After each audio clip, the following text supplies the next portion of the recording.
Two Alina ambulances broke down in 24 hours in western Wisconsin, including one that had a critical patient. Paramedics in River Falls telling us that their fleet is old and unreliable, but they just can't get replacements. Fox 9's Corin Hoggard is live in River Falls for us tonight. So Corin, they say this isn't the first time they've had an ambulance break down with lights and sirens running. Is that right?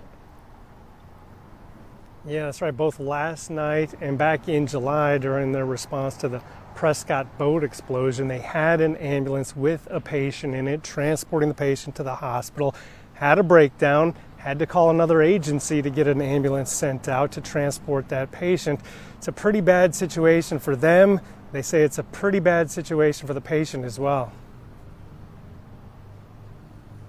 I can't imagine having my loved one, my mom, my child, in an ambulance being rushed to the hospital with that ambulance broken down on the side of the road, waiting for someone else to get it, especially when the company knows this ambulance does this all the time. The ambulance in question is this one right here. It broke down. Apparently the onboard computer software said there was something wrong with it. Not the first time that's happened, but this wasn't the only ambulance that was broken down in this parking lot when we arrived this morning. There was another one here as well, and those are two broken down ambulances out of the 5 ambulances in the fleet here at the River Falls Ambulance Services. So that's 40% of their ambulances broken down today, and they're not the only ones with problems. Corin, I imagine there's all kinds of, equipment, and that dashboard must have all kinds of things on it. So is the problem just these sort of technical issues, or is it a physical issue with them breaking down? What exactly is going on?